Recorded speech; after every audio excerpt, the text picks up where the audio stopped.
1976 சமாரங்குன்னு ஒரு ஊர்ல பாருங்க, ஒரு கூட்டம் குழந்தைகள் விளையாட போறாங்க. அப்போ அப்துல்லா அப்பா சூரியன் மறையறதுக்குள்ள வீட்டுக்கு வர சொல்றாரு. சரி, அப்துல்லா அவன் நண்பர்களோட விளையாடுறான். மாலை ஆகுது, எல்லாரும் போயிடுறாங்க. ஆனா அப்துல்லாவும் திரிசும் விளையாடிட்டே இருக்காங்க. திரிஷ் பந்தை வயல்ல அடிச்சு போடுறான். இரவு ஆயிடுச்சு, தேடி போறாங்க. அப்போ ஒரு பொண்ணு சத்தம் போடுறா. அவங்க பேர் சொல்லி கூப்பிடுறா. வயல்ல ஒரு அசைவு கண்டுபிடிச்சாங்க. ஆர்வம் தாங்க முடியல. சரி, போய் பாக்கறாங்க. யோ, ஒரு பொண்ணு நின்னுருக்கு. அவங்க பந்தை பிடிச்சுக்கிட்டு அந்த பொண்ணு போக போறா. திரிஷ் ஓடி போய் பிடிச்சு, என்னோட பந்து இது கத்தறான். அப்தி அவனை கூப்பிட்டு ஓடினான். ஆனா ஃப்ரீஸ் பார்த்துட்டான். அந்த பொண்ணு கல்லால த்ரிஸ்ஸோட தலையை உடைச்சு தூள் பண்ணுறத. பொண்ணு அவன் பக்கம் திரும்ப ஃப்ரீஸ் பயந்தே ஓடிட்டான். அப்பா அப்பான்னு கத்திக்கிட்டே. பிறகு அவன் ஊர் மக்களை அந்த இடத்துக்கு கூட்டிட்டு போனான். ஆனா த்ரிஸ் இல்ல, ரத்தம் மட்டும் சிதறி கிடக்கு. அப்புறம் ஒருத்தன் கூப்பிட்டான். அதான் எல்லாரும் ஆற்றங்கரைக்கு ஓடினாங்க. பாருங்க, பாறை மேல த்ரிஸ்ஸோட உடம்பு உயரற்றா கிடக்கு. அடுத்த நாள் காலையில த்ரிஸ்ஸோட அப்பா அப்திய பிடிச்சு கொலைன்னு குற்றம் சாட்டினான். ஆனா அப்தி அந்த பொண்ணுதான் த்ரிஸ்ஸோட தலையை உடைச்சதுன்னு உறுதியா சொன்னான்.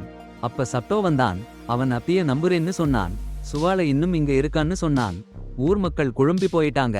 சுவாலன்னா என்னன்னு கேட்டாங்க. அப்ப சப்டோ சொன்னான், சுவால சாத்தானோட பிள்ளைன்னு. இது எல்லாம் 29 வருஷத்துக்கு முன்னாடியே ஆரம்பிச்சுச்சுன்னு சொன்னான்.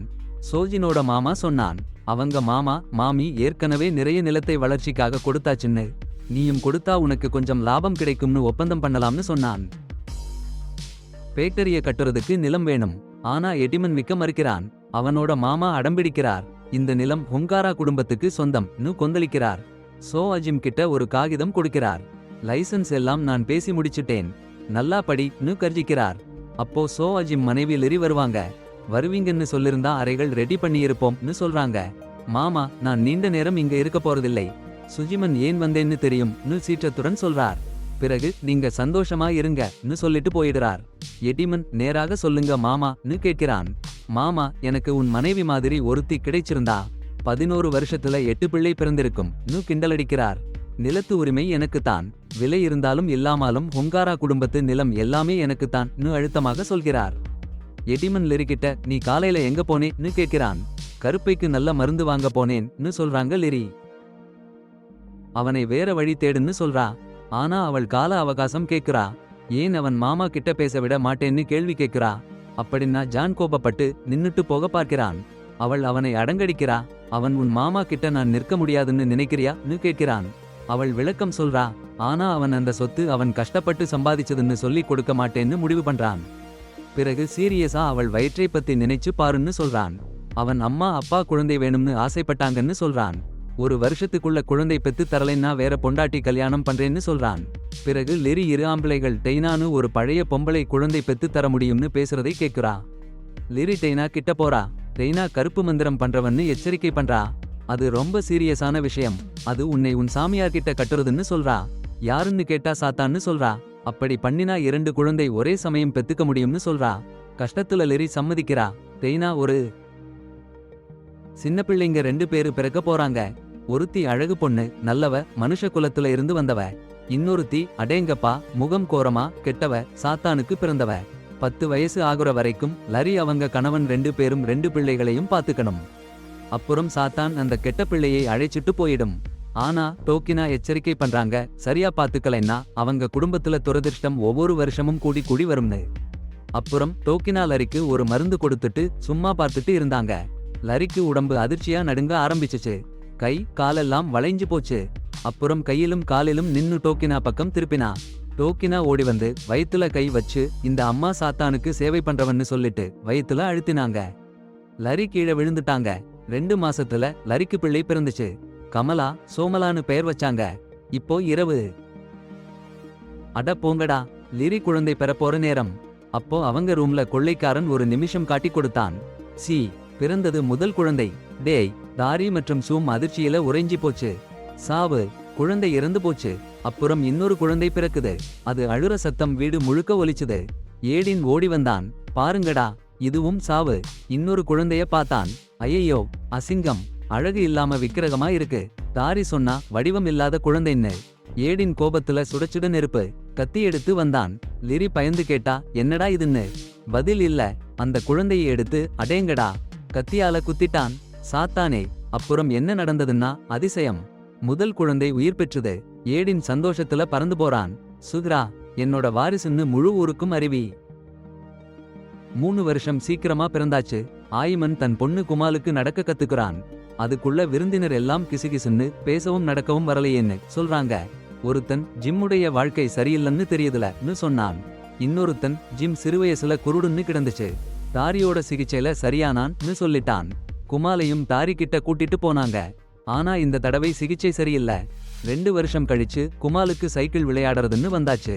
விரலை சக்கரத்துல வைக்க போனா லாஸ்ட் அவளை தடுத்தாச்சு. குமாலுக்கு ஒரு அலறல். லாஸ்ட் உடனே அவளை அறைக்கு கூட்டிட்டு போனா.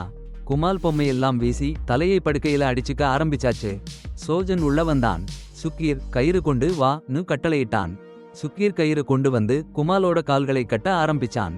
லாஸ்ட் சுமினை பிடிச்சுக்கிட்டு நிறுத்துங்கன்னு கெஞ்சினா. ஆனா சுமின் இவ பைத்தியம்னு சொல்லிட்டான். சோஜன் குமாலை இழுத்துட்டு போனான். சுமின் தடுக்க பார்த்தான். ஆனா லாஸ்ட் சும்மா நின்னுட்டா. சுக்கீர் உதவியோட சோஜன் ஜிம் கட்டி போட்டான்.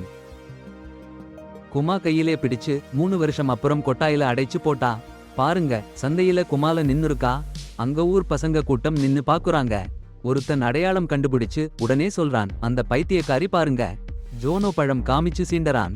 அதை குமால முகத்துல பூசிவிட்டான். பசங்க எல்லாம் சிரிச்சு போறாங்க. கல் எரிஞ்சு கொடுமை பண்றாங்க. குமால அழுது கிடக்கு. யாருமே உதவி பண்ணல. அவங்க அப்பா அம்மா தூரத்துல நின்னு பாக்குறாங்க. சீம் அவளை கொட்டாய்க்கு இழுத்து போறான். சூம் கெஞ்சுரா. ஆனா சீம் காதிலே வாங்கல. சாக்கிர் கொள்ளிய கொண்டு வா என்று சொன்னான். குமால பக்கம் திருப்பி வீட்டை விட்டு வெளியே போகாதேன்னு சொன்னோம் இல்லை. சந்தைக்கு போனேன்னு கத்தறான். சாக்கிர் கொள்ளிய கொண்டு வந்துட்டான். சூம் சீமை கெஞ்சுரா. ஆனா சாக்கிர் அவளை பிடிச்சு இழுத்து போடுறான். சீம் கொள்ளியால குமால அடிக்க ஆரம்பிச்சுட்டான். லாஸ்ட்ரி அங்கேயே நின்னு சத்தமில்லாம பாக்குறா. பிறகு சுவாமி கமலா கிட்ட நாளை உன் பிறந்த நாள்னு சொல்றா. ஒரு பெரிய பரிசு செஞ்சிருக்கேன்னு சொல்லி ஒரு பொம்மையை நீட்டரா. கமலாவுக்கு சந்தோஷத்துல முகம் ஒளிஞ்சு போச்சு. அட, அப்படி ஒரு மகிழ்ச்சி. சுவாமியை நேசிக்கிறேன்னு சொல்லி கட்டிப்பிடிச்சு கொஞ்சம் நேரம் அவள் ஆறுதல் கிடைச்சா. அந்த இரவு நள்ளிரவு டக்குன்னு அடிச்ச போது யாரோ கமலா பெயரை பேசுற சத்தம் கேட்டு கமலா எழுந்தா. கண் திறந்து பார்த்தா ஒரு இருள் நிறைஞ்ச அறை. அப்போ அந்த ஆடையறையின் கதவு கிச்சுக்குன்னு திறந்தது. கமலா நிச்சயமா அதிர்ச்சி ஆயிட்டா. அந்த இருட்டிலிருந்து ஒரு பொண்ணு வெளியே வந்தா. கமலா பயந்து யாரு நீன்னு கேட்டா. அந்த பொண்ணு, நான் சோமலா, உன் இரட்டை சகோதரின்னு சொல்லிட்டு உன் அம்மா அப்பா எதுவும் சொல்லலையான்னு கேட்டா. கமலா தலையாட்டினா. அப்போ சோமலா கடுப்பா, அவங்க என்னை கொன்னுட்டாங்க, நான் உருவம் இல்லாதவன்னு கத்தினா. அப்புறம் படுக்கையில குதிச்சு, பயப்படாதே, உன்னை நான் காயப்படுத்த மாட்டேன், எனக்கு உன்னை ரொம்ப பிடிக்கும்னு சொல்லி கமலாவை கட்டி அணைச்சிக்கிட்டா. சொல்றாங்க, அக்காக்கள் ஒருத்தரை ஒருத்தர் காயப்படுத்த மாட்டாங்க, ஒருத்தரை ஒருத்தர் காப்பாத்துவாங்கன்னு. குமுதாவை இறுக்கமா புடிச்சுக்கிட்டு சொல்றா, இனிமேல் பகலும் இரவும் வேற மாதிரி இருக்கும்னு. அடுத்த இரவு சோஜிமன் ஆபீஸ்ல வேலை பாக்குறப்போ குமுதா வெளியில பியானோ வாசிக்கிறா. சத்தம் கேட்டு சோஜிமன் எரிஞ்சு போய் வெளியே வந்து அவளை படிச்சுடுறாரு. இத பார்த்து லஸ்ரீ ஓடி வர்றா. ஆனா சோஜிமன் அவள் பொண்ண பாருன்னு சொல்லிட்டு போயிடுறாரு. சோஜிமன் போன பிறகு லஸ்ரீ போறா. ஆனா சுமன் குமுதாவை தைரியமா இருந்து ஊக்கப்படுத்துறா. குமுதா கோபத்தோட சோஜிமன் ரூம்ல நுழைஞ்சா. அவன் என்னன்னு கேக்குறான். ஆனா அவள் அமைதியா இருக்கிறா. அவள் கை காலுல இருந்த வலி சரியானத பார்த்து அவன் அதிர்ச்சியில உறைஞ்சு போறான். அவன் மேல அவள் தாக்குறா. ஒரு பேனாவ அவன் கையில குத்திடுறா. அவன் கத்தர சத்தம் கேட்டு லஸ்ரீ ஓடி வர்றா. சோஜிமன் காயப்பட்ட கையையும் பேனாவையும் காமிச்சு சரியில்லைன்னு சொல்றாரு. ஆனா லஸ்ரீ குமுதாவை பக்கத்துல இழுத்துட்டு என்னன்னு கேக்குறா. அடுத்த நாள் குமாலாவை ஒரு பயங்கரமான பொம்மை மாதிரி மர சிலுவையில கட்டி தொங்கவிட்டான் சுஜிம். அவன் அச்சுறுத்தினான். மீண்டும் எதிர்த்தா பேசுனா. ஒவ்வொரு நாளும் இப்படித்தான் தண்டிப்பேன்னு. பின்னாடி திருப்பி போயிட்டான். குமாலா அம்மா லட்சுமியை அழைச்சா. லட்சுமி திருப்பி பார்த்து கேட்டா, உன் அப்பாவுக்கு இப்படி பண்ண எப்படி நினைச்சு? அமைதியா இருன்னு சொல்லிட்டு போயிட்டா. அந்த இரவு சாப்பாட்டு நேரத்துல சுஜிம் லட்சுமி அதிர்ச்சியோட பார்த்தாங்க. குமாலா டேபிள் மேல ஏறி சிரித்தா. சுஜிம் கடுப்பா சகீரை கயிறு கொண்டு வர சொன்னான். சகீர் ஓடி வந்து குமாலாவை இழுக்க முயற்சி பண்ணான். ஆனா அவள் சகீர் மேல பாய்ஞ்சு நிலத்துல அழுத்தி வைச்சா. லட்சுமி அவளை நிறுத்துன்னு சொன்னா. ஆனால் அவளுக்கு திகிலான உண்மை புரிஞ்சிச்சு. ஒரு பிசாசு குமாலாவை கட்டுப்படுத்திட்டு இருக்குன்னு. குமாலா அங்கிருந்து ஓடி போயிட்டா. லட்சுமி சுஜிம் குமாலாவை தேடி அலைஞ்சாங்க. கடைசியா ஒரு குடிசைக்குள்ள உட்கார்ந்து இருக்கிறதா கண்டுபிடிச்சாங்க. அதிர்ச்சி. ஒரு நாள் காலை அவள் வெந்திராத கோழியை அப்படியே சாப்பிடுறத பாக்குறாங்க. அடுத்த நாள் சூம் குமாலாவை கேக்குறாங்க, நேத்து ராத்திரி ஏன் இப்படி பண்ணினு? குமாலா சொல்றா, அது நான் இல்ல, சோமாலான்னு. கலக்கம். யாரு இந்த சோமாலான்னு கேக்குறாங்க. அப்போ லாஸ்ட்ரி உள்ள வருது. யாருடைய பெயரை சொன்னீங்கன்னு கேக்குது. சூம் சொல்றாங்க சும்மாலான்னு. லாஸ்ட்ரியோட முகம் பயத்தால வெளுத்து போச்சு. ஓடி போயிடுச்சு. பிறகு சூம் பாக்குறாங்க லாஸ்ட்ரி கடந்து போறா. சந்தேகம். சுகிர்விட்ட கேக்குறாங்க எங்க போறான்னு. சந்தைக்கு போறேன்னு சொன்னா ஒருத்தாளும் கூட வர விடாம போறேன்னு அடம் பிடிச்சான்னு சுகிர் சொல்றான். சூம் அவங்க மகன் சப்தோ கிட்ட சொல்றாங்க லாஸ்ட்ரிய பின்தொடர்ந்து போகணும், சந்தையில சில சாமான்களும் வாங்கணும்னு. சப்தோ குமாலாவை பாத்துக்கிறேன்னு சொல்றான். லாஸ்ட்ரி ஒரு ஆளை சந்திக்கிறா. டோகினா கிட்ட கொண்டு போக சொல்றா. அந்த ஆள் சொல்றான் டோகினா கடந்த மாசமே இறந்து போயிட்டான்னு. அதிர்ச்சி. லாஸ்ட்ரிக்கு பதட்டம். அப்போ சூம் வந்துடுறாங்க. லாஸ்ட்ரி சொல்றா தப்பு பண்ணிட்டேன்னு. சூம் கேக்குறாங்க என்ன தப்புன்னு. அட போங்கடா, லஸ்திரி சாத்தானோட ஒப்பந்தம் பண்ணிட்டான்னு சொன்னா. அடுத்த வருஷம் சாகிர் கமலாலை ஒரு கொட்டாய்க்குள்ள இழுத்துட்டு போய் கை கால போட்டு கட்ட ஆரம்பிச்சிட்டான்.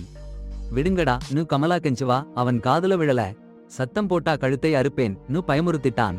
பின்னாடி போய் கதவை போட்டு பூட்டிட்டான். அப்போ சுவாமி சொயம் கிட்ட கமலாலை நைட் அந்த கொட்டாயில புதைச்சு வைக்காதீங்கடா நு கெஞ்சினா. அவன் என்னை சாகணுமா உனக்கு நு கத்தி அந்த பொண்ணு என்னை மற்றும் பலரை தாக்கியது. ஒவ்வொரு நாளும் அது மிருகமாவே மாறிடுது நு சீர ஆரம்பிச்சிட்டான். அவன் போனதும் சுவாமி கதவுக்கு போய் கமலா கமலா நு கூப்பிட்டா. சோகப்படாதே, நீ யாரா இருந்தாலும் எனக்கு நீ ரொம்ப பிரியம் நு சொல்லி அழுது அழுது புலம்பினா. பின்னாடி அந்த ஊர் பசங்க கமலா வந்து விளையாடு நு கூப்பிட்டாங்க. கமலா வெளியே வந்ததும் ஜோனோ பந்து எரிய பாரு நு ஊக்கப்படுத்தினான். கமலா ஒரு அடி எடுத்து வைக்கிறதற்குள்ளே பந்தை எடுத்துட்டு எல்லாரும் கலாய்க்க ஆரம்பிச்சிட்டாங்க. அவளை குள்ளம் நு சொல்லி கத்தினதும் கண்ணீர் வடிச்சாச்சு. அப்போ ஜோனோ சத்தம் போடாதீங்கன்னு சொன்னாலும் புளிச்சு மண்ணை அவள் முகத்துல பூசிட்டான். அப்புறம் மற்ற பையன்களும் கூட சேர்ந்து மண் வீசுனாங்க. அவளை நிலத்துல தள்ளிட்டான் ஜோனோ. சும்மா இருக்காம சும்மு அவளை உதவி பண்ண ஓடி வந்தான். அந்த பையன்களை ஓட்டினான். போறதுக்கு முன்னாடி காரோ குமாவோட தலையில கடுமையா பந்து எரிஞ்சா. அப்புறம் எல்லாரும் ஓடிட்டாங்க. அந்த இரவுல குமாலா அந்த சேட்டில இருந்து வெளியே வந்தா. ஒரு பெட்டியில இருந்து கத்தியை எடுத்தா. அதே சமயம் சுப்ரீம் ட்ரீ குழாயில இருந்து தண்ணீர் எடுத்துட்டு இருந்தான். ஒரு புதர் அசைஞ்சுக்கிட்டு இருந்ததை பார்த்தான். ஒரு பெண் குரல் அவனை விளையாட வர சொல்லி கூப்பிட்டது. யாருன்னு கேட்டான் சந்தேகத்துல. பக்கத்துல போனான் தண்ணீர் பானை கொண்டு. புதர் மேல தண்ணி சுத்திட்டான். சும்மா இருன்னு கத்திட்டான். அப்புறம் திரும்பி போறப்போ ஒரு பெண் குரல் பாட கேட்டான். பின்னாடி பார்த்தா குமாலா கத்திய பிடிச்சு நின்னுருந்தா. அச்சம் அடைஞ்சு சோமாலா பின்னாடி நிறுத்தா. சுப்ரி ஓட முயற்சி பண்ணான். குமாலா பிடிச்சுக்கிட்டா கத்தியால. அவன் முதுகு கிழிஞ்சு போச்சு. அப்புறம் அவள் தலையில ஒரு கொத்தடி. Double kill. சும்மா இல்ல, உடனே செத்து போச்சு. அப்புறம் சுக்ரோவும் கியோவும் சுக் மாமாவுக்கு சாப்பாடு கொண்டு போறாங்க. அப்போ சுக் தலையில ஏதோ அடிச்ச மாதிரி. பாருங்க, கமலா ஒரு மரத்துல இருந்து கல்ல எரிஞ்சா. சட்டன்னு செத்து போச்சு. அப்புறம் அவள் கியோ மேல குதிச்சு கத்தியால வெட்டினா. கியோ அங்கிங்கன்னு அலையறப்போ இன்னொரு கொத்தடி. முடிஞ்சு போச்சு. அப்புறம் கிராமக்காரங்க 3 நாள் குழந்தைகளை தேடி அலைஞ்சாங்க. சாயங்காலம் கிராம தலைவன் கிட்ட சொன்னாங்க. தலைவன் சொன்னான் தேடுற இடத்தை பெருசா விரிவாக்கணும், வேற கிராம தலைவங்களை சந்திக்கணும்னு. சூரியன் மறைஞ்சாச்சுன்னா குழந்தைகளை வெளியே விடக்கூடாதுன்னு எச்சரிச்சான். அதே நேரம் ஜோனோ வேற பையங்களோட உட்கார்ந்து இருக்கான். கமலா சட்டன்னு கதவை திறந்து உள்ள வந்தா. அவளை பார்த்து ஜோனோ உறைஞ்சு போச்சு. அவள் சத்தமில்லாம அவன் பந்தை நீட்டினா. நிலத்துல வைச்சிட்டு போட்டா. ஜோனோ வெளியே வந்து பையங்க கிட்ட என்ன பண்றீங்கன்னு கேட்டான். பந்துல உருட்டினான். பந்து அவளை நோக்கி வந்தது. ஆனா மற்றவங்க கிண்டல் பண்ண ஆரம்பிச்சிட்டாங்க. அடிக்கவே முடியாதுன்னு பாருன்னு. குமாரி பந்தை எடுத்து ஜோனோ மேல வீசி எரிஞ்சா. அப்புறம் கோபத்தோட போயிட்டா. அவங்க பின்னாடியே ஓடினாங்க. ஆனா ஒரு பையன் நின்னுட்டான். குமாரி கையில இருந்த கத்தியை பார்த்துட்டு. ஜோனோ கேட்டான் யாரை தேடுறேன்னு. குமாரி சொல்லவே இல்ல, அமைதியா இருந்தா. கோபம் வந்த ஜோனோ அருகே போனான். அப்ப குமாரி திரும்பி கத்தியால வெட்டினா. இன்னொரு பையன் தாக்க வந்தான். ஆனா குமாரி உடனே அடிச்சு கொன்னுட்டா. ஜோனோ ஒரு கட்டையால அடிச்சான். மற்ற பையங்க பிடிச்சுக்கிட்டாங்க. ஆனா குமாரி ஜோனோவை உதைச்சு விட்டு மத்த பையன்களையும் சீக்கிரமா கொன்னுட்டா. பயந்து போன ஜோனோ நிறுத்துன்னு கெஞ்சினான். ஆனா குமாரி கத்தியை அவன் மேல வீசி எரிஞ்சு ஓடிப்போய் அவனை தரையில வீழ்த்திட்டா. அடுத்த நாள் கிராமத்து ஆளுங்க தேடினாங்க. இலைகளுக்கு கீழே 3 பையங்க சடலம் புதைச்சிருந்ததை கண்டுபிடிச்சாங்க. குமாரி பொம்மையையும் அங்கே கிடந்ததை கண்டாங்க. அதே சமயம் சூம் கிணத்துல நீர் எடுத்தா. ரத்தம் கலந்து இருந்ததை பார்த்து அதிர்ச்சியடைஞ்சா. அதில் பயந்து போய் அவள் ஒரு ஆம்பளை கூப்பிட்டு உள்ளே பாருன்னு சொல்றா. அதிர்ச்சி. பாருங்க, சுயின் உடம்பு கிணத்துல மூழ்கி சாதிச்சு கிடக்கு. சுகிர் சோ ஏமினை ஒரு நிலத்துக்கு கூட்டிட்டு போய் மத்த பசங்கடா சடலங்களை காட்டுறான். அவனுக்கு நெஞ்சு வெடிக்கிற மாதிரி இருக்கு. அந்த பசங்க தலைகள் எல்லாம் ஒரு மரக்கட்டையில நட்டிருக்கு. அப்புறம் கிராமக்காரங்க சோ ஜிமினோட வீட்டுல கூடி நின்னு அவன் மேலே அவங்க பசங்களை கொன்னான்னு சாட்டை விடுறாங்க. அவன் சொல்றான் சான்று எங்கே ஒருத்தன் முன்னாடி வந்து கேக்குறான், நீ இல்லன்னா உன் பொண்ணா? அவன் குமாவோட பொம்மையை காமிக்கிறான். அவங்க பையனோட சடலத்து பக்கத்துல கிடந்துச்சாம். சோ ஏமின் குமா சம்பந்தம் இல்லன்னு மறுக்கிறான். ஆனால் ஒருத்தன் கத்தரான், அவன் பொண்ணு பைத்தியம். சோ எடின் அந்த ஆம்பளை நிறுத்தி, உன் வாயை பாத்துக்கோன்னு எச்சரிக்கிறான். அப்புறம் கிராமக்காரங்களுக்கு வீட்டுக்கு போக சொல்லிட்டு இந்த விஷயத்தை கிராம தலைவன் கிட்ட சொல்றேன்னு சொல்றான். அப்புறம் அவன் கொட்டகைக்கு போறான். குமால ரோஜா இரவு அடைச்சு வைக்கிறாங்கன்னு பாக்குறான். அவ எஸ்கேப் பண்ண வழி இல்லன்னு சரி பண்ண போறான். ஆனா அவனோட கவனம் மாறிடுது. சில அவங்களை ஒதுக்கி வைக்கும் போது அதிர்ச்சியாயிருந்தது. ஒரு குழி பின்னடிச்சு பார்த்தாரு. கலாவா இப்படி பண்ணுவாளா? ஜெவோல்டை இல்ல, அது கமலா இல்லன்னு லிரி சொன்னா. சுவாலா, கமலா பேர் சொன்னா. சுவாலாவ பார்த்தா கலாவ மாதிரியே, ஆனா அவ கடகட்னு நடக்கிறா. ஏன் இதுவரை சொல்லலன்னு கேட்டாரு. சோமாலாவ காப்பாத்திருக்கணும், அவளை கொன்னீங்க, உங்க தப்பு. சோமாலாதான் அந்த பையன்களை கொன்னாளான்னு கேட்டாரு. கமலா முழிச்சா. கடுப்பாக மாட்டேன்னு சொன்னதும் ஆமான்னு சொன்னா. நான் சொன்னேன் வேண்டாம்னு, எல்லாரையும் கொல்லணும்னு அவ ஆசைப்பட்டா. என்னை கஷ்டப்படுத்தினவங்களை எல்லாரையும். சகீர், கமலாவ கட்டிப்போடு, நாளை எனக்கு 10வது பிறந்த நாள்னு கமலா சொன்னா. ஞாபகம் இருக்குன்னு சொன்னா. என்ன வேணும்னு கேட்டா. நீ போயிடுன்னு சொன்னா. என்னன்னு கேட்டா. எனக்கு எந்த கெடுதலும் வரக்கூடாதுன்னு சொன்னா. அவள் அம்மா மீது அளவற்ற பாசத்தை பொழிகிறாள். நல்லா இருக்கணும்னு எப்பவும் சொல்றாங்க. அம்மாவுக்கு நன்றி சொல்றா. அம்மா அதிகமா காதல். அப்புறம் சுயம் சோகத்தோட கண்ணீர் விட்டு போறா. அவள் மகன் எங்க போறேன்னு கேட்க வீடு விட்டு போகணும்னு சொல்றா. இரவுல விளக்கமா சொல்றேன்னு சொல்றா. ஸ்வயம் குஸ்னோ கிட்ட போறான். அவன் பொண்டாட்டி பிசாசு கூட ஒப்பந்தம் பண்ணா. குழந்தை பெறணும்னு. இரட்டை குழந்தைகள், ஒரு அழகான பொண்ணு, இன்னொரு பயங்கரமான பிசாசு குழந்தை. 10 வயசு ஆகிற வரைக்கும் சேர்த்தி வளர்க்கணும். அப்புறம் பிசாசு அந்த பயங்கர குழந்தையை எடுத்துக்கணும். அப்புறம் குடும்பம் சந்தோஷமா இருக்கும். ஆனா அவன் அந்த பயங்கர குழந்தையை கொன்னுட்டான். இப்ப பிசாசு ரொம்ப கோபமா இருக்கு. ஸ்வயம் என்ன பண்றதுன்னு கேட்கிறான். குஸ்னோ சொல்றான், இந்த இரவு கமலா சொமாலா ஆவியால முழுசா கட்டுப்படுத்தப்படுவா. அதனால அர்ஜின் என்ன பண்றதுன்னு கேட்க சொமாலாவை கமலா உடம்புல இருந்து வெளியேற்றணும்னு சொல்றான். வெளியேற்ற முடியாட்டி கமலா நிரந்தரமா போச்சு சொல்லிட்டு சோயின் கிட்ட அவள் பலவீனமா ஆகுற மாதிரி அவன் கத்தியால அடிச்சு கொண்டு வர சொல்றான். பிறகு சாமால எடுக்க ஒரு சடங்கு பண்றேன்னு சொல்றான். ஆனா சரியா நேரம் கிடைக்காட்டி நெஞ்சிலேயே குத்தி கொள்ள சொல்றான். அப்படியே குமாலா சுக்கிர ஓடறான் பிடிச்சு விரட்டரா. சுக்கிர உயிர் கொடுக்க ஓடுறான். ஆனா குமாலா கத்திய வீசுறா. குத்திடுச்சு. அப்புறம் போய் அவன் காலுல விழுந்து காப்பாத்துன்னு கெஞ்சுறான். ஆனா குமாலா கழுத்தை அறுக்க போறேன்னு சொல்லிட்டு கத்திய எடுக்கிறா. நீட்டமா வேதனைப்பட அறுக்க போறேன்னு சொல்லிட்டு சுக்கிர மன்னிப்பு கேக்குறான். இரக்கமே இல்லாம கழுத்தை அறுத்திடுச்சு. அப்புறம் லாஸ்ட்ரி வெளியே வர்றா. குமாலா பியானோ வச்சு இசை போடுற சத்தம் கேக்குது. குமாலா நு அழைக்கிறா. சாமாலா திரும்புறா. யாரு குமாலான்னு கேக்குறா. லாஸ்ட்ரிக்கு அதிர்ச்சி. சாமாலா கத்தி எடுத்து வருறா. பயந்து லாஸ்ட்ரி பின்னாடி ஓடுறா. கண்ணாடில சாமாலா குமாலாவை கட்டுப்படுத்திக்கிட்டு இருக்கிற ரூபம் பார்க்கிறா. அதிர்ச்சியில லாஸ்ட்ரி பின்னாடி ஓடுறா. சுக்கிர சடலத்துல போய் முட்டிக்கிட்டு விழுறா. சரி பாருங்க, அது தரையில் விழும்போது சோமலா முன்னேற ஆரம்பிச்சா. ஒரு வேகமா ஓடி எல்லார் அவங்க ரூம்ல ஓடி போய் டோர் லாக் பண்ணா. ஆனா சோமலா டூப் நூ டோர் உடைச்சு உள்ளே நுழைஞ்சா. வாங்க விளையாடலாம், கொஞ்சம் மாமிசம் வெட்டலாம் நூ சிரிச்சு கேலி பண்ணா. பயந்து போன எல்லார் ஒரு சேர் எடுத்து அவள் மேல வீசி எரிஞ்சா. சோமலா தள்ளாடி விழுந்தா. கொஞ்ச நேரம் டென்ஷன். எல்லார் பயந்து பயந்து பார்த்தா. சோமலா கொதிச்ச நெருப்பு மாதிரி இருந்தா. அவள் ஒரு வேகமா ஓடி வந்து டோரை உடைச்சு உள்ளே நுழைஞ்சா. எல்லார் மேல ஏறி குத்த முயற்சி பண்ணா. எல்லார் கத்தியை பிடிச்சு தடுக்க முயற்சி பண்ணா. ஆனா கை வெட்டப்பட்டதாச்சு. அப்புறம் காலிலும் குத்தி இழுத்து அறுத்தா. எல்லார் வேதனையில கொடும் கத்தலை விட்டா. சோமலா எல்லார் மேலே நின்னு, வலிக்குதா? உன்னை குத்தின போது எனக்கு வந்த வலி மாதிரியான்னு கேட்டா. எல்லார் நான் உன்னை வைக்க வேணும்னு நினைச்சேன், ஆனா உன் அப்பா உன்னை கொன்னுட்டாருன்னு கூறினா. அப்புறம் கமலா பத்தி நீ கவனிக்கலன்னு சாடினா. ஆனா எல்லார் நான் கமலாவை காப்பாத்ததான் முயற்சி பண்ணேன்னு சொன்னா. ஆனா சுலு கேக்குது, இது எனக்காகவா இல்ல குமாலுக்காகவா? தப்புன்னு ஒத்துக்குறா. லிரி குமாலோட பேசணும்னு சொல்றா. சுலு கொஞ்ச நேரம் விடுதாள். லிரி மன்னிப்பு கேக்குது. குமாலும் மன்னிச்சுடுறா. ஆனா அடுத்த நொடி சுலு திரும்பி வந்து இல்ல நூ கத்தி லிரியோட கையை வெட்டி போட்டு அவளை குத்தி கொன்னுடுறா. சஜிம் வீட்டுக்கு வந்தா. லிரி இறந்து கிடக்கு. சஜிம் அவன் தப்புன்னு நினைச்சு அழுது கதறுறான். அப்புறம் ராத்திரி 12 மணி அடிக்குது. சஜிம் பார்க்கிறான். சுலுவும் குமாலும் அங்க இருக்காங்க. குமாலு நெருங்கி வந்து உதவி கேக்குது. ஆனா சுலு சஜிம்ம பார்த்து என்னைய மறந்துட்டியான்னு கேக்குது. சஜிம் பயந்து அந்த கத்தியை எடுக்கிறான். சுலு கடுப்பா குமாலோட உடம்பை சீலிய பண்ணி அதுக்குள்ள போயிடுறா. சஜிம் பயந்து பின்னாடி தள்ளாடறான். இப்போ குமாலுக்குள்ள சுலு முழுசா மாறிடுச்சு. சூலங்கன்னு அவனை பார்த்து கொந்தளிப்புல உருமறைச்சு அப்புறம் ஒரு கத்தியை எடுத்துட்டா. சோஜிம் பயத்துல நடுங்கி ஓட ஆரம்பிச்சான். படிக்கட்டுகளிலேயே கால் வழுக்கி உருண்டோடினான்.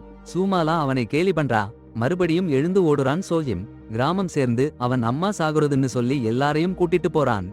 சோஜிம் வீட்டுக்கு போறாங்க. தலைவன் என்ன நடந்ததுன்னு கேக்குறான். சோஜிம் முணுமுணுன்னு சூமாலான்னு சொல்றான். தலைவன் சூமாலாதான் பண்ணாள்னு கேக்குறான்.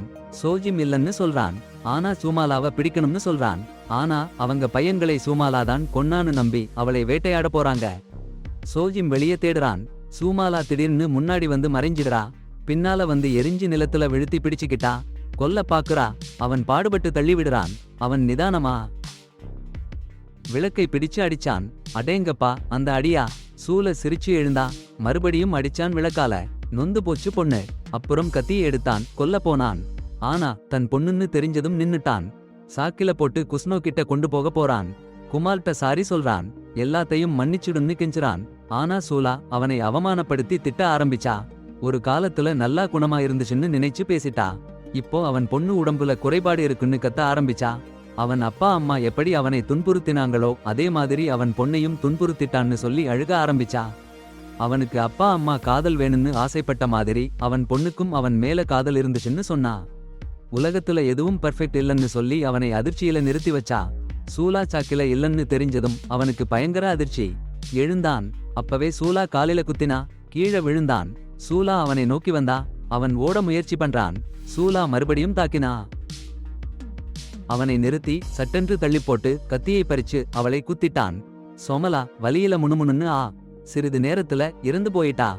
ஆனா ஜீம் முடிஞ்சிச்சுன்னு நினைச்சு பின்னடிச்ச உடனே சொமலா கண்களை திறந்து சிரிச்சா. அவன் பயந்து போயிட்டான். அவள் எழுந்தாள். கமலா உடம்புல அவள் வந்ததிலிருந்து பற்கள் நகம் மாதிரி ஆயிடுச்சுன்னு, கண்கள் வெள்ளை ஆயிடுச்சுன்னு, இதயம் இங்க இல்ல இங்க இருக்குன்னு சொன்னா. மார்பிலிருந்து கத்தியை எடுத்து அவனை நோக்கி போய் வயிற்றை கிழிச்சு உள்ளங்களை வெளியில தள்ளிட்டா. அவன் துடிச்சு துடிச்சு இறந்து போறான். மார்பிலும் குத்தி கத்தியை வீசிட்டு இரு கட்டைகளை எடுத்து அவன் கண்ணுல குத்திட்டா. மறுநாள் காலையில கிராமத்து ஆட்கள் ஜீம் சடலத்தை மரச்சிலுவையில தொங்க விட்டுக்கிறத பார்த்தாங்க. அவ்வளோதான்.